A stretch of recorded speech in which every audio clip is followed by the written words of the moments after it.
is the Miller Lite Cowboys Hour. Supported by Albertsons. And brought to you by Miller Lite, the only beer of the Cowboys. It's Miller time.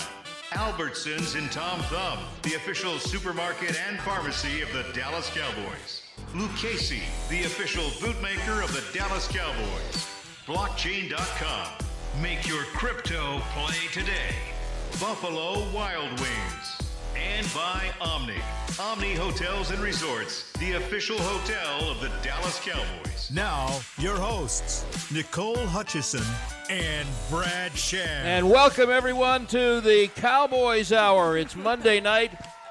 It is, I know yesterday was dispiriting, but even the Victory Monday Club has not brought a Victory Monday sign. So it's an anticipating the next Victory Monday Cowboys Hour. We are at Sidecar Social at the Star District in Frisco. We thank you so very much for being out here with us tonight. And just P.S., if you're within the sound of our voice, which if you're not, what's the point? But if you're within the sound of our voice and you have not come to see the Star District and brought your family during the Christmas season and see how they dress it up and what they do, you're missing a bet. I can't recommend it strongly enough. So we thank everybody who is here with us tonight at Sidecar Social, everybody listening on the Dallas Cowboys Radio Network, and everybody watching whenever and wherever you're watching on streaming on DallasCowboys.com. And our guest tonight is so one of my favorites that I just don't even try to be objective about him anymore. After doing this job for a long time, I've just never seen a guy who I admire more as a player or talk to a guy who I thought had more to offer than C.J. Goodwin, and we're so grateful to have you with us tonight. Thank you. Thank you. There you go. Beautiful. And it's not easy. We know it's not easy after a game, and C.J., of course, has been on injured reserve for a few weeks, but it's not easy after a game like yesterday for any player or coach to do anything but soak in a tub with a wireless iPad nearby that they can shut off and not look at. You want to flush that. So maybe we start there. You've been in a lot of games, in a terrific career. In fact, Mike McCarthy was asked today. I think it was the first question he was asked. Do you burn the tape after a game like that, or do you delve in? And he said, no, I don't burn the tape. I think we need to watch it and correct it. What's your opinion? That was an old-fashioned butt whooper, wasn't it? I'm sorry. Well, it was. Old-fashioned, no. Yeah, it was nasty. Yeah. But, we definitely watched the tape. You want to learn. A loss is never just a loss. It's always a lesson. So we learned what we did wrong. Really what it was, they were just more hungry than us. It meant more to them than it did to us. So, we just got to get that hunger back. It's not gonna affect anything moving forward. You guys have shown that you can bounce back from losses like this. You guys showed it this season. Does it make y'all feel a little better heading into maybe a game like Miami, knowing that y'all had struggled with the loss and y'all can bounce back? Being in the locker room, we're fine. Yeah. We're not going to dwell on this too much. It's a loss. Like I said, it was old-fashioned butt whipping. We'll be all right. Why is this game not one that leaves a mark? I thought the San Francisco game left a mark for a little bit. It did. That definitely did, because we know we'll have to see them again. The Bills, hopefully we get to see them again at the end of the season, of course. But like I said, it was a must-win for them. And I think before the game, once we got that news about us being a lock for the playoffs. So you knew that. You heard it. It was on everybody's phone. Okay. It was murmurs around the locker room. Okay. I'm not going to blame that for what happened. Yeah. But you did know. You were already in the playoffs. We already knew, and we knew that they were hungry too. That's just me being outside looking in, being in the locker room. So you kind of felt it when it's 14-0. You guys were watching it, of course. I was there. Yeah, I'm broadcasting the game trying to figure out something good to say. Yeah, I know. I was trying to give the boys a little pep talk or whatever. It was just like, it got ugly. So, and we're not going to dwell on this game. That's our policy. When a game is lost, then we look for other, especially at the Christmas season, and we really want to tell the C.J. Goodwin story tonight. But I think there's some interesting things about this one. And one is, and both Coach McCarthy and Dan Quinn talked at some length today about the tackling, which was really uncharacteristic. And I've seen a few clips. I haven't watched the whole tape, but there's some guys getting shoved around who don't get shoved around. Yes. So, and here's a question that I asked Dan, and I'll ask you. I know a lot of basketball coaches who say rebounding in defense, it's not about talent. It's about what's in your heart and how hard do you want to work? How bad do you want it? And so my question is tackling like that? Because guys didn't forget their technique. You had twice as many missed tackles in the game yesterday as in any other game. So you don't lose your technique in a week. So how do you account for that? A team that has shown nothing but fight and resilience, all of a sudden it's not there. Mental. It was all mental. You go into a cold weather game, in a game where we felt like I said, we got the news early, and they were honestly more hungry than us. So we got up there, and you don't lose your technique like you said. You kind of chill. You got to get comfortable, and it shows on the tape when you're missing tackles. It's not because you don't want it. It's just because you're kind of complacent. So is that easy to look at, get mad, and say that's the last time that's happening? Yeah, I mean, we said it against the 49ers too. So we have to not just say it, we have to do it. And that's something that I think that we can correct. It's better losing now than, in a few weeks when you lose or go home. Being there on the sidelines and in the locker room afterwards, what was something that you told the guys after that game? If you're able to repeat it on air.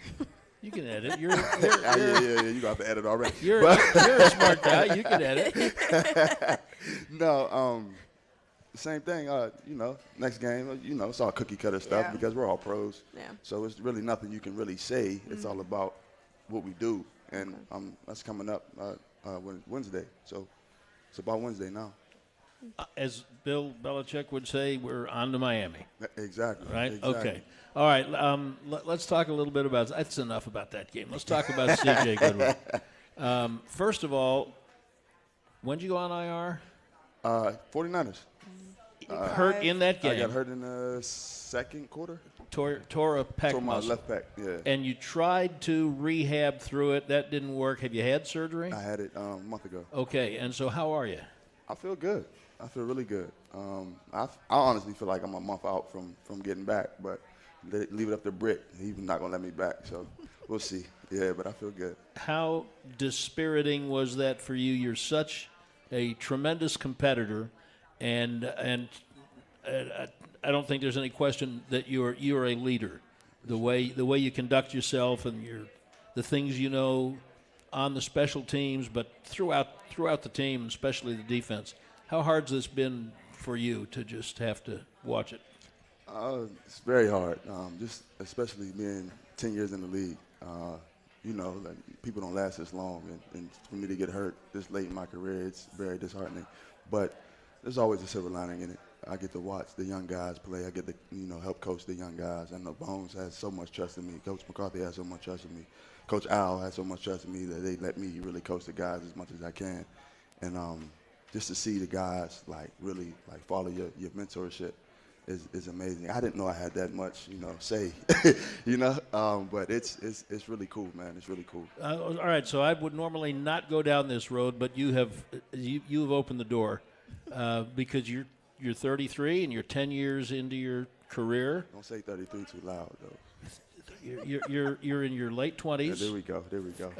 And you're a 10-year guy. Do you worry in this process that your playing career is over? No, I try not to. That's an injury that people come back and play even better at. So I'm fine. I let my agent do his job. Okay. And just watching him coach, there's a different side of DT than anybody ever saw. Man, he's going to be such a good – he's already an amazing coach right now, but he's going to be a great head coach one day. He's younger than me, and just, listening to him, I'm like, wow, he's really a good coach. I call him coach now, even though, that's my friend. We walk around, I call him coach all day. We was were fun. teammates, weren't you? We were teammates, yeah. We came in the same week to Dallas, and he's been one of my best friends since then. But I call him coach, and it's never even a second thought anymore, man. He's really, really a good coach. So are we talking to Coach Goodwin? Not yet. Give me a couple more years. No. I don't mean yet. I know what you mean. I know what you yet. mean. Bones wants me to coach so bad. CJ, I'm just going to tell you, you seem like an absolute natural to me. I appreciate that. I think I want to be more on the front office end. I'm trying to get under Will's wing, man. Will McClay's wing. But no, I like the. I would take coaching, but they don't go home. I want to see my kids. The great Drew Pearson had his career ended somewhat prematurely by an automobile accident. Had a spleen injury, and so he had to quit playing. And Tom Landry said, "Why don't you come coach the receivers?"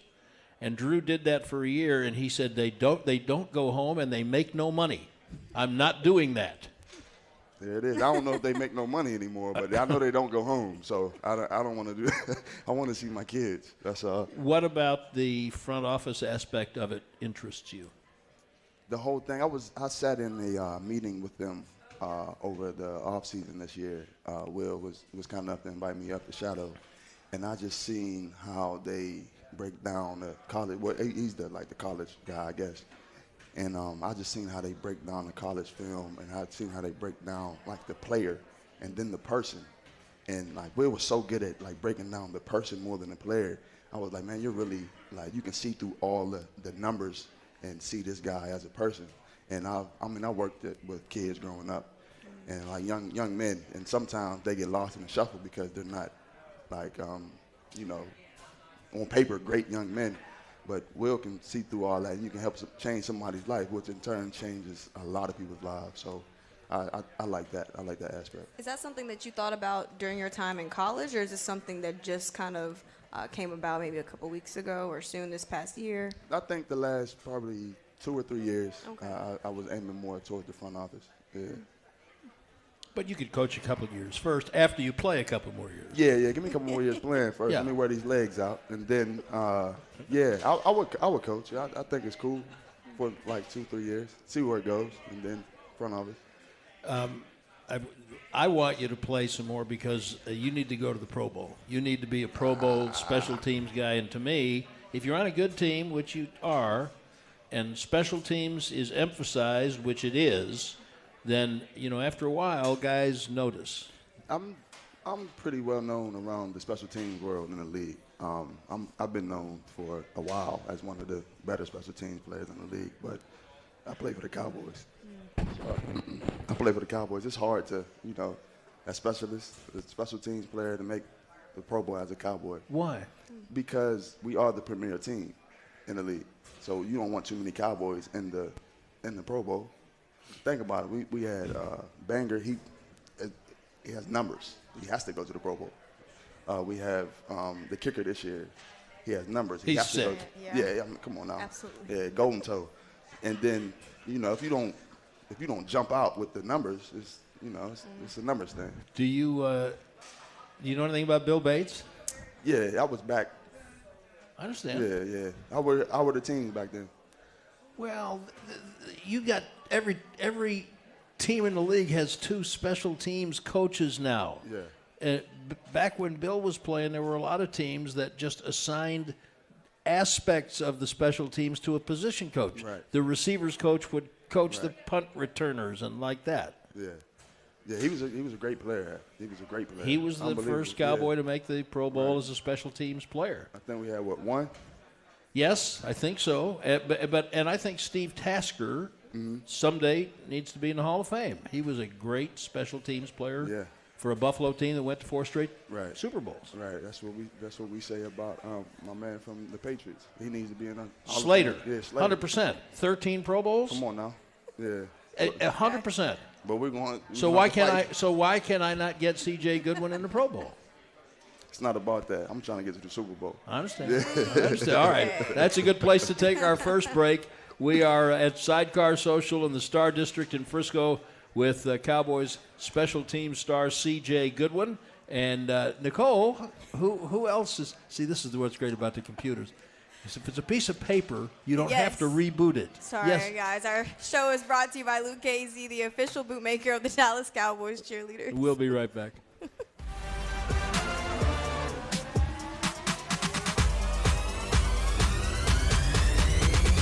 Go Cowboys!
Go Cowboys! Go Cowboys!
Go Cowboys!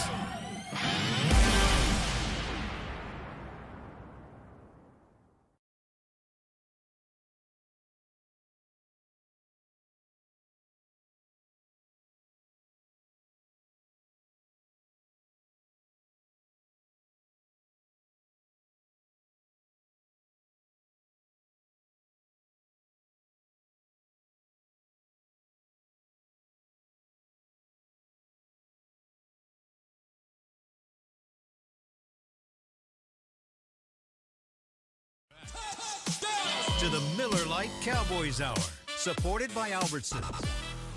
We are at Sidecar Social in the Star District in Frisco. Brad Sham with Nicole Hutchinson and our special guest, Cowboys special teams star C.J. Goodwin. And you don't mind that description now, do you? That's cool. I mean, once upon a time, you were cornerback, C.J. Goodwin. Did there come a time, there must have been at some juncture, whether it was before you got here or after you got here, that you would hear yourself described as a special team star, and you might have wanted to say, hold on just a minute now. There was before. Bring that microphone. I'm sorry, Yeah. before Coach Bones got here. Okay. So as soon as he got here, he was like, I don't want you really playing defense anymore, so I'm going to need you over here, and this is where your focus is going to be, here and in the locker room. So I'll be the special team star you want. I'm fine with that. You've No- played. go ahead. You've played under a lot of different coordinators, special teams coordinators. What makes Bones so unique? Full of energy, and he's always positive. Always. I don't think he sleeps. I'm not lying to you. I'm not lying to you. He's always, he'll never, like, get on you and be like, you can't do this.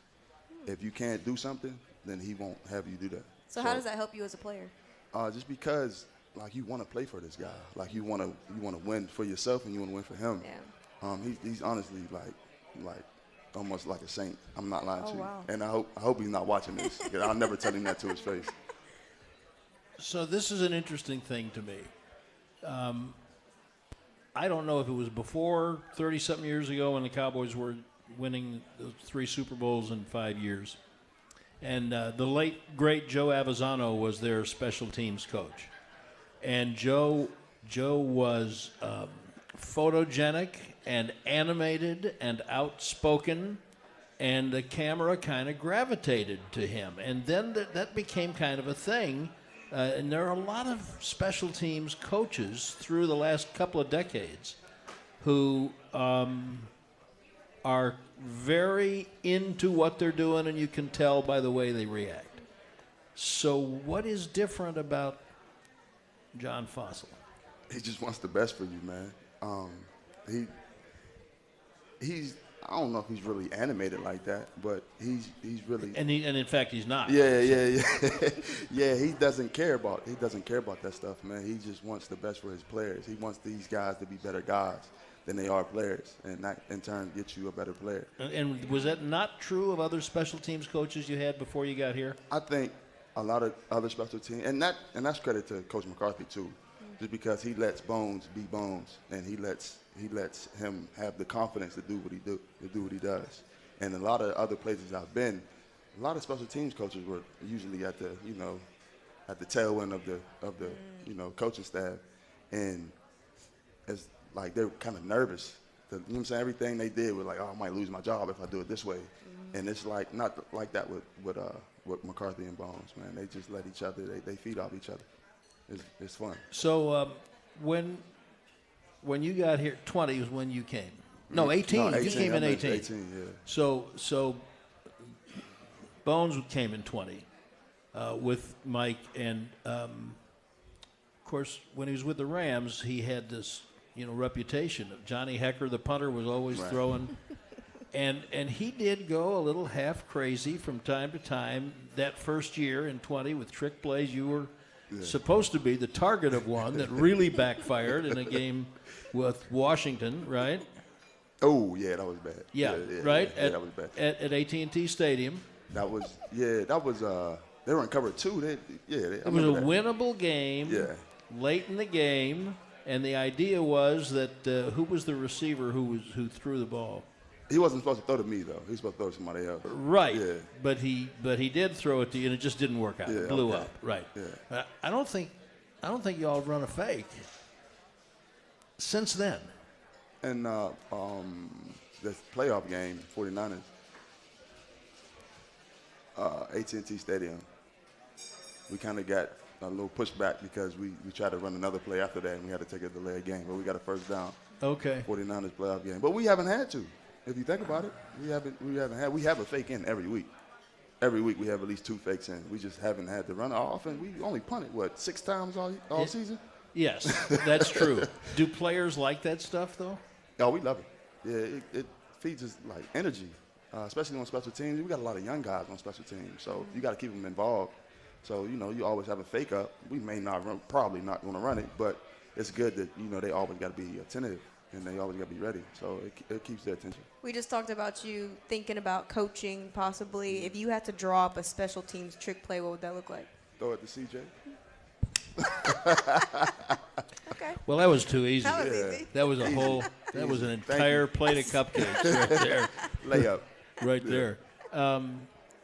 So when you watch these special teams that you've had to just watch the last few weeks, what's jumped out at you that maybe it would have been even harder to see if you were still playing it out in the middle of it? Anything? I've been watching a lot of the core. I've been watching a lot of the blocking as well, just on KOR and punt return. It's just like I love our technique, and we preach this every day in the classroom. It's like you said, it's about heart, and a lot of the times, they're so focused on offense and defense, and these guys are young guys, so they may not even play offense or defense that day. And they, sometimes they let special teams just another play, rather than like we can change the game. So we've been focusing on, trying to make sure they're locked in on every play, just to, make sure we can change the game. Coach McCarthy says it every week. Special teams make a game-changing play, make a big play. So that's what we're focused on. So the first time you saw Sam Williams line up at gunner. Crazy. What did you think?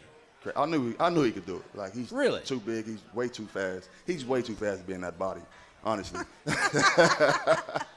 He's too strong, too fast. I knew he could do it, and he's, like, hungry. Sam is one of the hungriest players on our team. Second-round pick, too. You rarely see somebody that hungry to play special teams, second-round pick. He is a dog, man. He's, like, you can't take anything away from that dude, man. He's like, almost unstoppable out there. You gotta put 2 or 3 guys on him to even have a chance. So what happened on the block punt attempt yesterday? I don't know how he didn't get it. Hey, I laughed in his face today in the meeting. It was funny.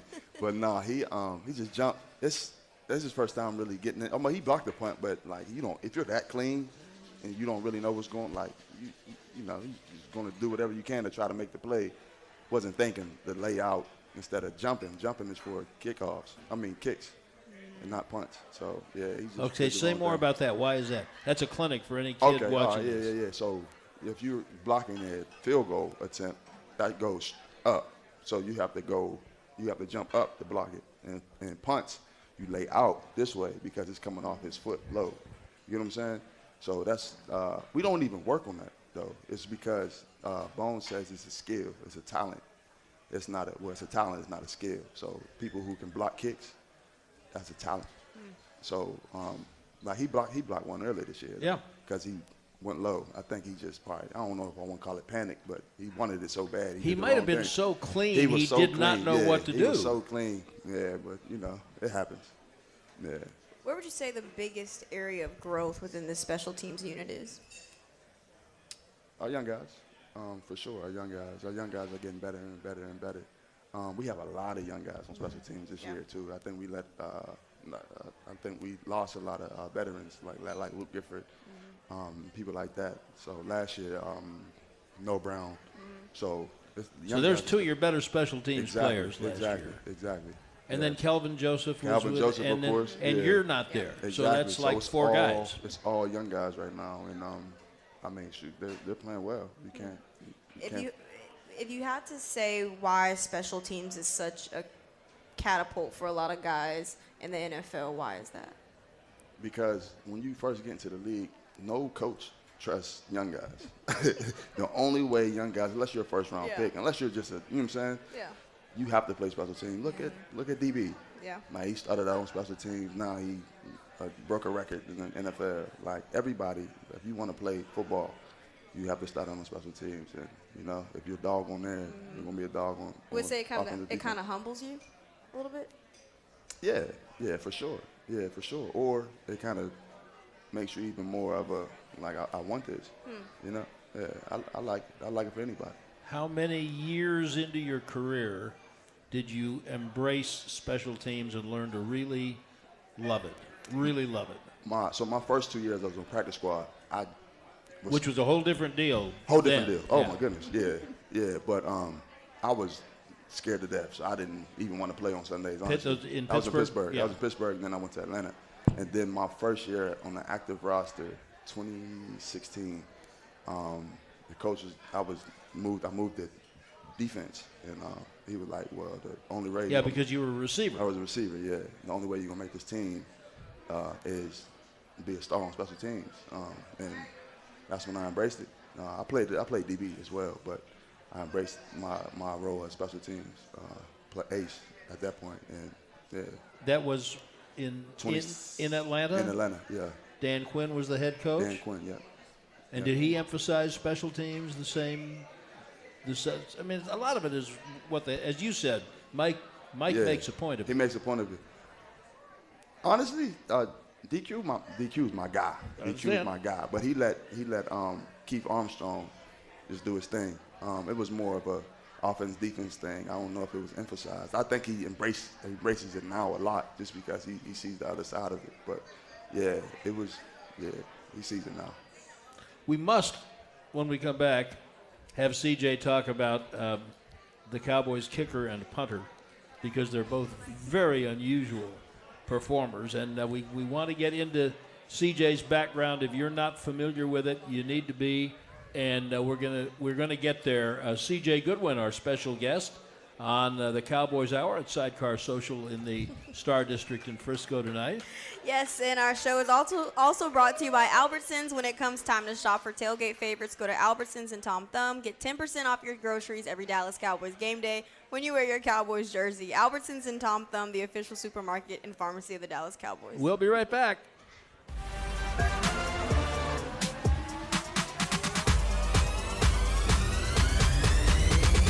Go Cowboys!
Supported by Albertsons. Welcome back. We are at Sidecar Social in the Star District in Frisco. Thanks for being here. Thanks to all of you who have come out. The Victory Monday Look Ahead fan club, in the case of a game like this, is here. Thank you. Thanks for being with us wherever you are. Brad Sham with Nicole Hutchison and our very special guest, Cowboys special team star C.J. Goodwin. How often does anyone call you by your given name? Never. Only back in West Virginia. Yeah, only back in West Virginia do they call me by my given name. And might I guess only very few people? Only my family. Yeah, strictly my family. And how often do they call you? I think my sisters call it more than anything. They never call me CJ. They always call me Sharon. Really? Yeah. Okay. Sharon. Jaree. Yeah. Sharon Jaree. You're going to have people stealing my name. No, man. I think that. That's smooth, though, huh? You like that? I did. I just think people should know about that. Okay, so we talk about Cowboys special teams. People think automatically about the kickers, and of course, special teams is so much more than that, but it is also that. So these two guys you got, these are unusual guys having really, really good years. Let's start with the punter and the consistency. Pro Bowl 2 years ago set the club record and a personal best for net punting, which is the most important statistic in punting, net average. And this year, he's doing better than that year. So what do you want to say about Brian Anger? Him. He's him, man. He's the GOAT. That's been my guy since he came. You can't. This guy's just the truth. And that's a testament to Bones as well. He finds these guys, and these guys, like I said, these guys really want to play for him. But, like, Banger has always been really good. He's just been in bad situations. And when he got here, he just loves this program. And, yeah, he's showing what he can do every year. What's a bad situation for a punter? Coaching changes. You get drafted. Coaching changes happen. Coaches may not like you, or the GM may not like you. And it's politics and everything. Okay. Yeah, all right. Yeah, you know how that goes. Did you just call him Banger? Is that the nickname y'all just came up? Be Anger. Yeah. Well, no, I'm saying I thought that was like a nickname that they just tried to combine, Banger. You know? I honestly forgot his first name. I'm not gonna lie to you. I call him Banger. Yeah. Okay. His name is Brian Anger, right? Yeah. Right. I call him Banger. We all call him Banger. I thought that was yeah. like a nickname No, that we call y'all him came up, Banger. Yeah, Okay. no, Banger. Yeah. Everybody's It's a cool got a nickname. nickname. Yeah, everybody's I got a think nickname. that's pretty dope. All right, let's talk about the young kicker. Look at how you chuckling. The very mention of his presence. Because he's a rookie. We're not supposed to say anything nice about him yet, man. Oh my goodness. Not yet. No, I'm messing with that. Come on now. When he walked in the door, that's an unusual bunch, kickers. Yeah. They can be a little flighty, some of them. Yeah. When he walked in the door, nobody knew about him. You were still in camp, right? Well, we, like, the core special teams guys know about him. You did. Well, because of Bones. So, the long snapper, he got to give him credit, too. He's delivering the ball Yes, very well. he's doing a great job, Sig. Yeah. Banger, myself, and the two special teams coaches, Stu and Bones. So Bones scouted him somehow. I don't know. He heard about him. I don't want to tell you exactly what happened. Oh, I mean, I know how. He knew the coaches that Aubrey was working with, right? That got him to the USFL or XFL? USFL. Yeah.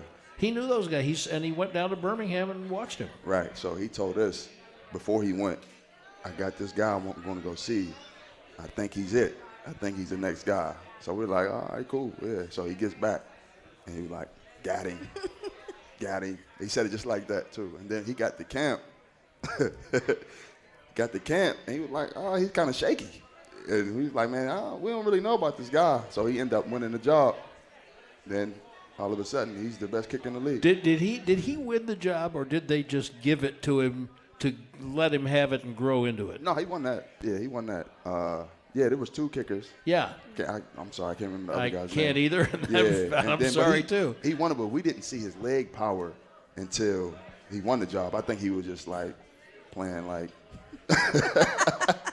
I think he was just chilling until he got the job, and then he got the job. He was like, I'm going to show y'all now. So, yeah. So, wait, what were your first initial thoughts about Brandon Aubrey? Did you think he was going to have a season like this? No, I mean, come on now. Yeah.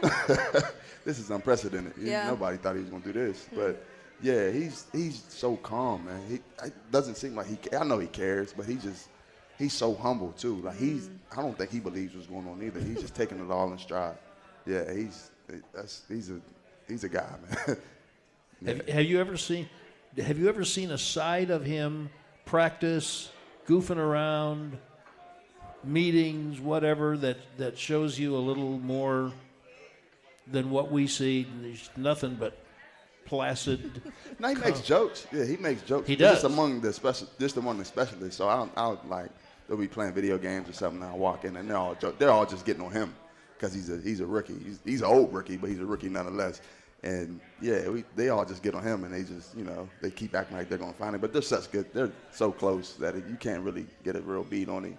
He don't have to speak too much, so he's that good. He don't have to talk. I mean, what is it, 31 in a row now? It's ridiculous. Yeah. Insane. So if he ever misses one. Sooner or later he's going to miss. Let's not jump on him, please. No. Okay. Well, he was here a few weeks ago, and he's a delightful young man. He is. Sit and talk about his story and how did you get here, but his wife came and told us during a break that I said, "Is he like this? Is this really how?" She said, "He's all the time." Yeah. And the only time she's ever seen him show very much emotion is when he was drafted into the USFL because he was trying to start a kicking career. Yeah. And when he got drafted in the USFL, he knew that the door was open. And she said then he kind of jumped up and down for a minute. Yeah, he made a 60-yarder and just like, all right, cool. Yeah, I don't know, man. Yeah. Let's get into his background a little bit. Yeah, for you, I kind of want to know, you played basketball at Bethany College, and then you went to Fairmont State. You have kind of a unique journey getting to the NFL, like a lot of guys on this team. How would you describe your journey now that you made it here? You've been here in the NFL for about 10 seasons. A blessing.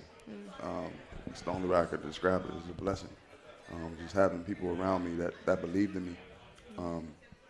That's really all I can say.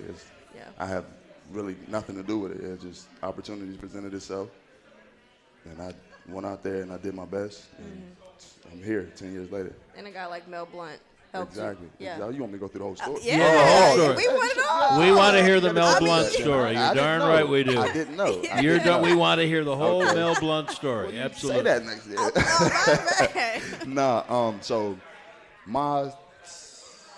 So I was working as a I'm sorry. I was supposed to hit the button. I'm sorry. I was working as a playground instructor. And I was 17, so I'd have been in 11th grade. 11th grade, I was working as a playground instructor. My younger brother and Mel Blount's second oldest son played basketball together. He seen me at a basketball game that they were playing in. Like AAU or? Yeah, AAU team. And I was there just rooting on my brother, just cheering on my brother. And he was like, "Hey, you're Toddy's brother, right?" I'm like, "Yeah." He was like, "Well, first, pull your pants up, take your earrings out."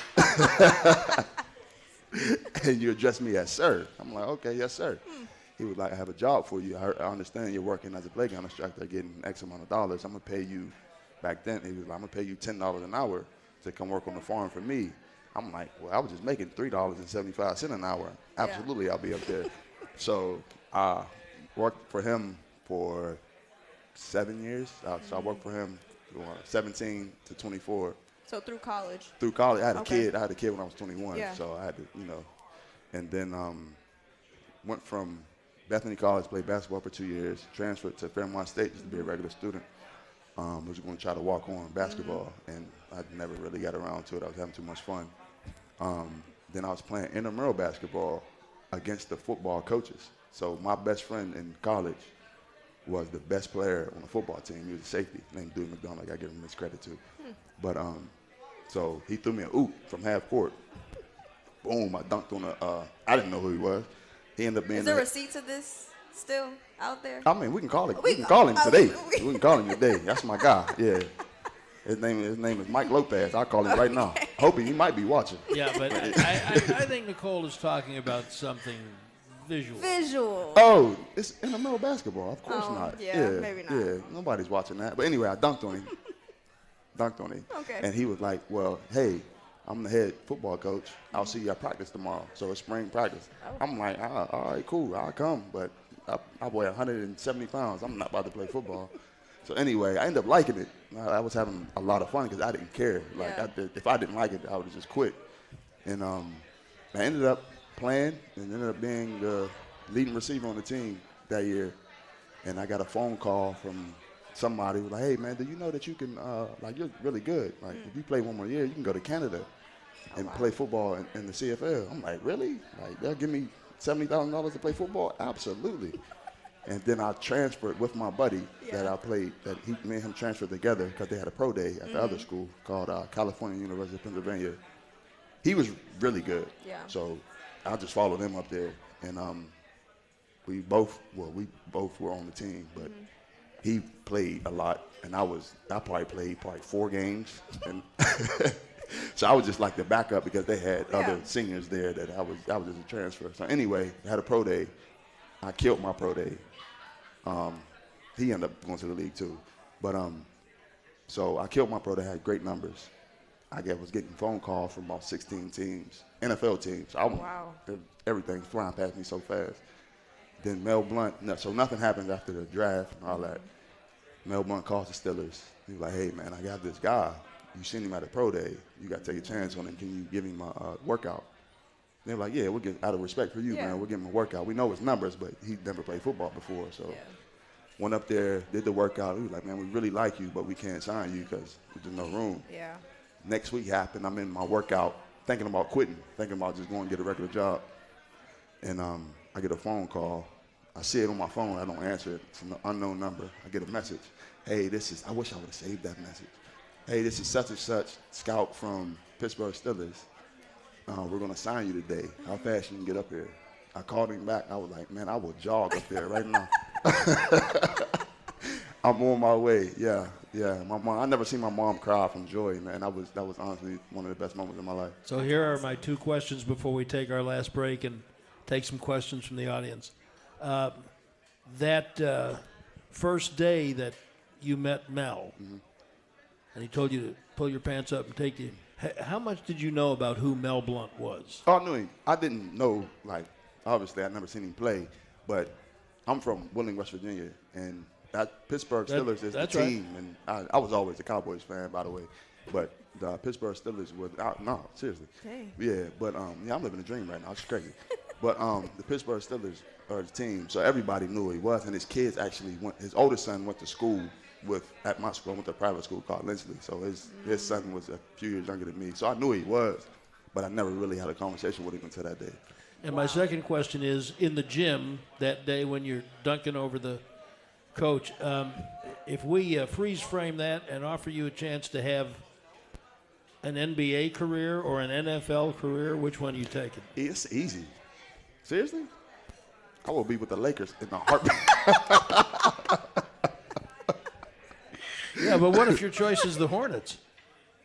I would be with the Hornets in a heartbeat. Okay. All right. No, I'm just playing. I'm living a dream. Yeah, no, just so we define our terms, C.J. Goodwin is our very special guest tonight, and Yes, our show is also brought to you by Papa John's. It's big, it's good, and it's only for Cowboys fans. The Cowboys Special from the Cowboys and Papa John's, a large one-topping pizza for only $9.99. Order today. Better ingredients, better pizza. Papa John's, the official pizza of the Dallas Cowboys. we'll be right back with C.J. Goodwin.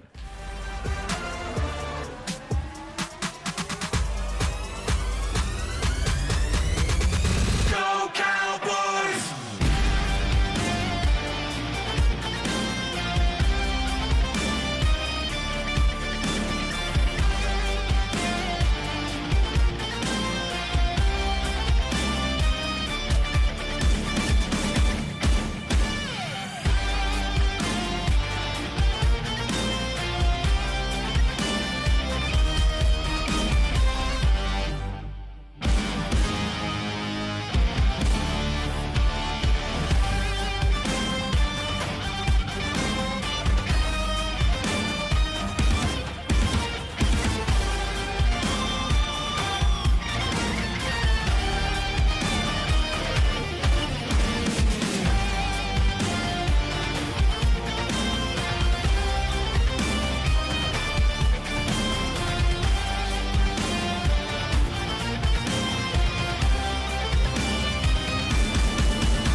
to the Miller Lite Cowboys Hour, supported by Albertsons. At Sidecar Social in the Star District in Frisco, a few more minutes with our special guests C.J. Goodwin, Brad Sham, and Nicole Hutchison. Before I forget, next Monday is what? Christmas. Thank you. No show on Christmas. Some things are more important than football. Christmas would be one of those things. The next week is what? New Year. No show on New Year's because somebody's got to watch the Texas game. So, there's no way on a big holiday. But we'll be back here on January 8th at Sidecar Social. Okay, a few questions from the audience for C.J. Goodwin. Good evening, CJ. My name is Rambo. Rambo. So I know we're going to bounce back. Everything's going to be great. So you were talking about basketball earlier. You're talking about the Lakers. Do you not watch the Mavs on your days off? Yeah, I actually went to the Mavs game against the Lakers. But So did you go to the Mavs game or the Lakers game? I went to LeBron game. Yeah, That's okay. where I went. All Yeah. right. I do like the Mavs though. I like Luka. You're right. I'm sorry. Yeah, I do like Luka. Everybody. I love Luka. Hey, CJ, Larry from McKinney. You started a foundation on behalf of your dad. It's beautiful. I'm just curious, is it pronounced PEGA or P-E-G-A? Pega, man, I appreciate that too. You bringing that up. Yes, We should have yes. plugged that in too, man. Here we No, are. man. We are. What do you mean we should have? Talk about it. What are we Oh, doing okay. now? You are the plug. Okay, yeah, man. What are we doing? Pega Foundation. I So, wanted to get a shirt, but I looked up the shop and it's not available. yeah, so we're going through some changes with the what's it called? The website right now. Yes. We have a whole new web developer and all that. But yeah, I got you. But yeah, it's pronounced Pega. It's short for Perry Galloway. Right. Yeah. Appreciate that, man. Thank you. So tell us about it. What's the foundation all about? It's mentorship. My dad was a real big community leader in my area. It's mentorship through experience. So learning through experience. So we want to take the kids out and show them, different ways of life. We're putting a couple kids through the same private school I went through right now. We do holiday giveaways. We do a big camp every year in Wheeling, West Virginia. Everything centered back in Wheeling. We do all we can in the Dallas area too, but I'm from the poor state in the nation. So if anybody makes it out, they got to give back. That mentorship is a recurring theme in your life, Yes. right? Yes, very much so. I mean, and some of it is on really critical, fundamental grounds like that, and some of it is what you do with young players. Mentorship is what you do. I appreciate that. I mean, I've been blessed with great mentors, like you said, in my life. So it's only right to give back. Why is it so important for you to give back? This is because it's embedded in me. Yeah. From my dad to my coaches now. Everybody in my life has been a mentor. You take what you can from different people, and you surround yourself with people that want to see you do well. And I want to see my people that I'm surrounded by do well as well. Love that. When did you first realize, I don't know of anybody who originally sets out to be a mentor, who turns out to be a mentor. And sometimes your mentors are people who that's not what they were trying to do. Right. But they taught you. Right. When did you realize that was something that you could do to really help fulfill your life? Honestly, early on, like when I worked for Mel Blount, I just wasn't working on the farm. I only worked on the farm for a year, but I was working with the youth boys up there. It was a boys' home, Mel Blount Youth Home. These boys were placed there by the government, by the state, because they were in bad situations. So I was up there as a youth counselor every day, and just seeing how those guys looked at me for inspiration or for mentorship. It really changed my life, honestly, and that what led me to be a mentor. Now, it's crazy to think that I was closer to those guys' age than I am to the guys that are on my team now. But, yeah, it's honestly a blessing to be in this position. What's been the most challenging thing about mentoring the younger guys on this team, if there has been anything challenging at all? I mean, you're dealing with, professional athletes. Yeah. Everybody has been the man at some point in their career, either college or Yeah. coming in there from And now another they pro got some team. money. Exactly, and now they have money to back up whatever they thought they were at somewhere else. So that's a challenge, but being in the game so long, And I mean, I've been pretty productive over my career, and I have a lot of respect in the locker room. I don't know why they respect me so much. I really don't. Yes, you do. You know why. No, I'm messing with you. But having a lot of respect in the locker room, man. These guys, these are good guys. We have. I don't know what they doing upstairs. That's why I want to be up there too, because whatever they doing upstairs is working, man. They have good guys here. It's really a blessing to be around. Character counts. Yeah. They looking at character a lot, man. I've just been in that meeting with them. I see them really looking at character. It's nice to see. Future coach and general manager, but current player, rehabbing that torn pec, C.J. Goodwin. Thank you very much for being with us. Thanks to C.J. Thanks to all of you for coming with us. We'll say Merry Christmas because we won't see you here at Sidecar Social before Christmas. And then we'll let you have New Year's off, and we'll see you back here on January 8th on the Cowboys Hour. This has been a production of DallasCowboys.com and the Dallas Cowboys Football Club. How about this, Cowboys?